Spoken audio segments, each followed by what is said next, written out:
One night, all the city's children vanish. When they return, they've turned into deadly predators. On Wednesday morning at Maybrook Elementary, 3rd grade teacher Justine Gandy prepares for what she expects to be a normal day. But as she steps into her classroom, she freezes in horror. Out of 18 students, only one is present, the quiet and reserved Alex Lilly. The other 17 children have vanished without a trace. The police launch an investigation. Detectives begin reviewing home security footage from the missing children's houses, and what they find is both bizarre and deeply disturbing. At exactly 2:17 a.m., each child suddenly wakes up, gets out of bed, and runs out of the house with arms stretched forward, as if being led by some unseen force. Alex is questioned, but the boy insists he knows nothing. Justine is just as shocked and unable to explain what's happening. The school remains closed for nearly a month as the investigation continues. But eventually, the administration decides to reopen. Before classes resume, Principal Marcus organizes a meeting with parents and teachers, and that's when tensions boil over. The gathering erupts into chaos. Archer, the father of one of the missing boys, Matthew, lashes out at the authorities for their inaction. But his anger quickly turns to Justine. He shouts that the suspect is sitting right there among them. And all eyes turn to the stunned teacher. Justine tries to defend herself. She steps up to the stage and apologizes for what's happened, insisting she wants answers just as badly as everyone else. But the crowd doesn't believe her. Someone calls her a liar, and others follow. Marcus attempts to calm the crowd, but the situation spirals out of control. The furious parents storm out, leaving the meeting in ruins. Humiliated and shaken, Justine drives to the store to buy alcohol, desperate to quiet her nerves. Later that night, her phone rings, an unknown number. A strange female voice warns her, in a chilling tone, to be careful. Then, someone rings her doorbell. When Justine looks outside, no one's there. Moments later, a loud banging echoes through the house. Grabbing her stun gun, she steps outside, only to find her car vandalized and wrecked by unknown attackers. The next morning, Marcus suggests Justine take a leave of absence and see a therapist. She refuses, saying her job is the only thing keeping her afloat. She asks for permission to speak with Alex, but Marcus reminds her that the boy is already going through enough, and warns that any contact might spark another scandal with the parents. He also reprimands her for repeatedly crossing professional boundaries, hugging students, giving them rides, behavior he says is unacceptable for a teacher. Shaken, Justine files a police report about the vandalism and threatening call. Outside the station, she spots her ex-husband, Paul, a police officer, and waves. That evening, Justine and Paul meet at a bar. She's surprised he agreed to see her. Paul thanks her for reaching out and says he wanted to check on how she's holding up after everything with the students. Justine bristles and insists she's managing fine. Paul orders a Coke and gently asks how she's really doing. She admits people are calling her a witch and vandalizing her car. Paul advises her to stay calm and not get caught up in what people think. Justine asks if his wife, Donna, knows about their meeting. Paul admits he didn't tell her and opens up about problems in his marriage. Justine smiles and persuades him to have a drink. One thing leads to another, and they end up spending the night together. The next morning, Justine gives Paul a ride back to his car. She casually asks about work, but Paul shuts down, clearly irritated. When she pushes him about the investigation, he reminds her he's not a detective and insists the team is doing everything they can. Justine isn't convinced, and the two part ways on tense terms. Later that day, Justine secretly follows Alex home after school. She rings the doorbell and knocks, but no one answers. Strangely, all the windows are covered with newspaper. She sneaks in through the side gate and peers through a window, and freezes. Sitting motionless on the couch are Alex's parents, their bodies unnaturally still, like wax figures. Disturbed, Justine calls Marcus and describes what she saw. He's furious, reminding her she's forbidden from contacting the boy, and abruptly hangs up. At a local store, Justine runs into Paul's wife, Donna. Having learned about the affair, Donna angrily accuses her of getting Paul drunk and seducing him. A shouting match erupts, broken up just in time by a store clerk. That night, Justine has a terrifying dream. She's walking through the empty hallways of the school, heading to her classroom. All the children are asleep at their desks. Suddenly, Alex lifts his head and stares at her, his eyes wide open and unblinking. Justine jolts awake, drenched in sweat. As she tries to calm herself, her eyes drift upward, only to see the dark silhouette of a woman on her ceiling. Terrified, she screams, but when she looks up again, no one is there. The next day, Justin approaches Alex. She asks how he's doing. The boy replies that he's fine. When she tries to get him to say more, Alex suddenly yells for her not to follow him and runs off. Justin goes back to Alex's house and waits in her car for a long time. Night falls. Justin dozes off. Suddenly, the front door swings open. Alex's mother steps out, scissors in hand, her face blank and vacant. Silently, she snips a strand of Justin's hair and goes back inside. The story shifts to Archer, the father of missing Matthew. He is obsessed with finding his son. Every night, he reviews footage from the camera, scrutinizing every detail. Archer owns a construction company. A worker shows him a door painted red instead of forest green. Distracted, Archer realizes it was a mistake with the paint order and loads the can into his truck. Later, Archer meets with Police Chief Ed, demanding updates on the case. Ed assures him the detectives are working tirelessly. Archer cuts him off, accusing him of protecting the prime suspect, Justin. Archer reveals that he's looked into the teacher's past. 2 years ago, she was arrested for drunk driving. She was also fired from a previous job for inappropriate behavior. Ed points out that she had a romantic relationship with a colleague, but it's unrelated to the case. Ed adds a crucial detail. The footage shows the children left on their own. No one forced them. After a heated school meeting, Archer secretly follows Justin home. He's the one who spray painted her car with red letters. Then he returns home and watches the cursed footage again. Archer falls asleep, but at 2:17 a.m., the glow of the alarm clock jolts him awake. Heading downstairs, he sees Matthew running outside. Archer chases him but somehow ends up back in front of his own house. Matthew goes inside. A strange object lights up the sky, shaped like a rifle with the numbers 217 glowing. Archer bursts into his son's room, begging him to answer where he ran. He cries, confessing a love he's never spoken aloud. But suddenly, instead of Matthew, a woman with a terrifying smile is lying on the bed.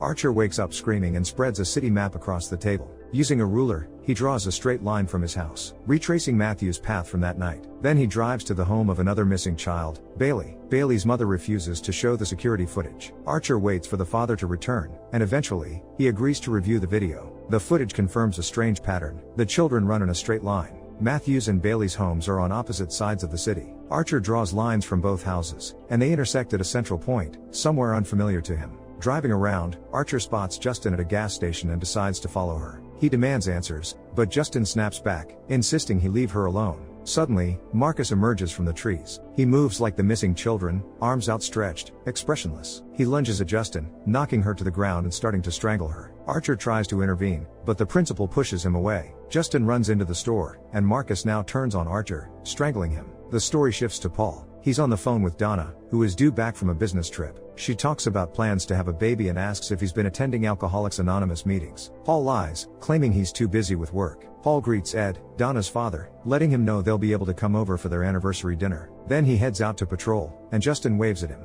In a narrow alley, he spots a suspicious young man named James, who bolts when he sees a police officer. Paul pursues him, first in his car, then on foot, finally handcuffing him. During a search, Paul finds a used syringe and accidentally pricks his finger, sending him into a panic.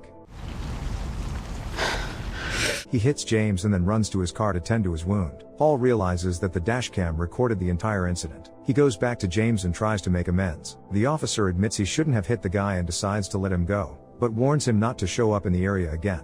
At the station, Ed already knows about the rough treatment of the detainee. The chief reassures Paul, if James doesn't file a complaint, the incriminating footage will disappear in a month. Later, Paul gets a message from his ex-wife, Justin. Against his better judgment, he meets her at a bar, and they end up spending the night together. The next morning, after parting ways, Paul returns home to find Donna there. She came back earlier than expected. She immediately notices his disheveled state and suspects the affair. At the station, Ed gives Paul a pointed look. Outside, Paul spots James wandering nearby. He yells at him and decides to follow, turning off the dashcam. Now we shift to James' story, a homeless teen addicted to drugs. He survives by stealing and pawning items for a few dollars. On the day he was arrested, he tried to break into an abandoned house, but Paul stopped him. Now, in pouring rain, James finds a large house. Turns out it's Alex's home. Seeing newspapers covering the windows, he shrugs and climbs in through a window. Inside, it's pitch dark. James gropes his way around, stuffing valuables into a pillowcase. As he passes through the living room, he mumbles an apology to Alex's parents, sitting motionless on the couch. To his surprise, they don't react at all. Curiosity leads James to a door to the basement. In the dim light, he sees several children standing like statues. Panic grips him.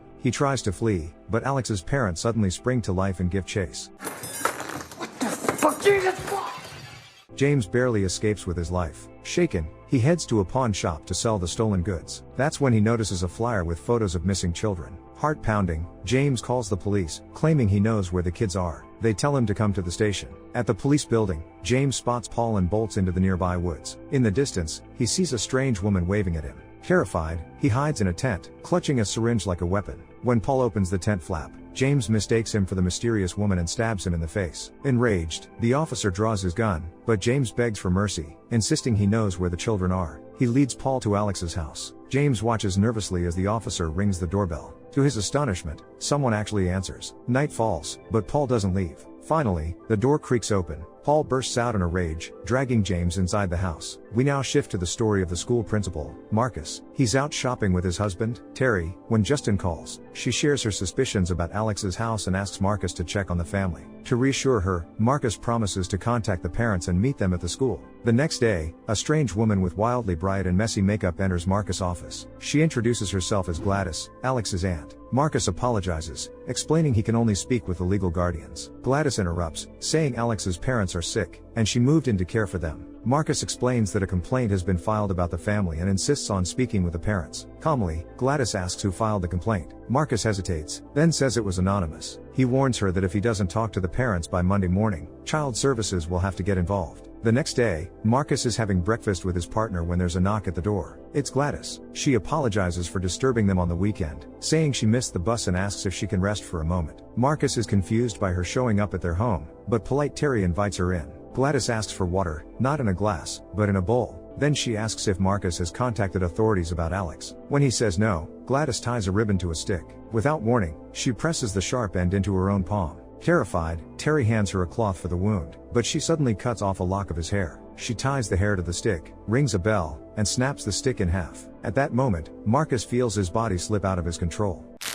He suddenly spins toward Terry and brutally ends his life, caught in a terrifying trance. Finally, Gladys dips the stick into the bowl of water, and Marcus comes to himself. Then she pulls another lock of hair from her bag, Justin's. Tying it to the stick, she snaps it in half. Marcus falls into a trance again and bolts toward Justin. After colliding with Archer, he storms into a store, chasing the teacher, but Archer intervenes. He struggles with Marcus long enough for Justin to escape. She bursts outside, jumps into a car, and speeds away. Archer follows, but an oncoming vehicle strikes Marcus, reducing his head to a mangled mess. After a brief hospital check, Archer finds Justin waiting for him in the lobby. She thanks him for saving her and expresses shock at Marcus' strange behavior. Archer assures her he's seen similar cases before. He shows her his findings. The children, including Matthew and Bailey, were running in identical postures along straight paths, as if turned into weapons programmed to attack like Marcus. Archer points to the intersection of the lines but admits he hasn't figured out what it means. Justin studies it closely and realizes the intersection is inside Alex Lily's house. Now we shift to Alex's story. He's a smart boy, but classmates bully him relentlessly. His only solace comes from his parents' love. One day, as his father picks him up from school, he reminds Alex that Aunt Gladys, his mother's sister, will be visiting soon. Alex protests openly, refusing to have her live with him. His father insists, it will make his mother happy. Moreover, Gladys is very ill and has nowhere else to go, so they must take her in. At home, Alex's mother asks about his day at school and reminds him to clean his room before Gladys arrives. The next morning, Alex wakes to the sound of his parents arguing. His father mutters that they barely know Gladys, they last saw her 15 years ago, and she didn't even attend their wedding. After brushing his teeth, Alex peeks into Gladys' room. At first, he notices her wig on the table, then sees her lying in bed, weak and fragile. On the way to school, Alex asks his father how long Gladys will stay. His father evades the question, saying not long, as her health isn't improving. At school, Matthew throws a pencil at Alex. Justin intervenes, reprimands the bully, and kicks him out of class. After classes, Alex waits for his father, but he doesn't show. Eventually, Alex walks home alone. The house greets him with an eerie silence. His parents sit at the table, motionless, like they're in a trance. Gladys, looking much healthier, greets her nephew with a smile. When Alex asks about his parents, she reassures him that everything is fine. But Alex doesn't believe her and tries to snap them out of it, demanding an explanation. Gladys' voice sharpens. She orders him upstairs and warns that he won't have dinner tonight. The next morning, Gladys commands Alex to sit at the table, where his parents remain perfectly still. She warns him never to speak at school about their condition, or about her. Then, in front of Alex, she takes the stick, ties his parents' hair to it, and snaps it in half. In their absent-minded state, Alex's parents start stabbing themselves with a fork. Alex cries out, begging them to stop. Finally, Gladys dips her stick into the water, and the parents freeze once again. His aunt reminds him that if he doesn't obey her, things will only get worse. Alex promises to stay silent about everything that's happening. Shaken, the boy goes to school without telling anyone a word. After class, he returns home, and Gladys orders him to feed his parents soup. He obeys. It becomes his daily responsibility. One night, Alex slips into Gladys's room. She's lying on the floor, fragile, pale, and weak again. Worried, he asks what could make her feel better. With a hint of regret, Gladys admits she had hoped to rely on his parents, but they were too weak. The boy suggests taking her to a hospital. but his aunt insists no one there could help her, and only Alex might be able to try. She orders him to bring one item from each of his classmates. Though the request terrifies him, Alex asks if she'll leave once she's better. Gladys pretends to be offended but lies, promising she will. The next day, while the others play basketball, Alex sneaks into the classroom and steals the name tags of his classmates. Justin catches him on the way out and gently asks if everything's okay, noting how unusually quiet and withdrawn he's become. Alex lies, saying he's fine. The teacher reminds him that he can always talk to her. That evening, Alex brings the stolen tags to Gladys. Later, he watches as she performs a strange ritual with them and then rings a bell. To Alex's horror, his classmates begin arriving at the house, entranced. The next morning, Alex sits at his desk in an empty classroom when the teacher enters. Gladys starts preparing Alex's father for interrogation. Later, she warns Alex that the police are coming and orders him to help clean up. To avoid suspicion, she temporarily sends the children into the woods. Later, detectives arrive, but Alex says nothing. By now, Gladys has him caring not only for his parents but for the other children as well. One afternoon, Alex notices a police car parked outside. Inside the house, he finds Officer Paul in a trance. Gladys appears and calmly tells Alex to get ready, they're leaving tomorrow. She also warns him not to cross the line of salt. That evening, Alex peers out the window and sees a parked car. Inside, Justin and Archer are planning their next move. Paul steps out of the house, then returns. They decide to go in. Panicked, Alex quickly puts on his shoes, preparing to run. Justin and Archer enter the house, and Alex tries to warn them of the danger. Suddenly, Justin discovers the hypnotized Paul. In her attempt to reach him, she doesn't notice she's crossed the salt line.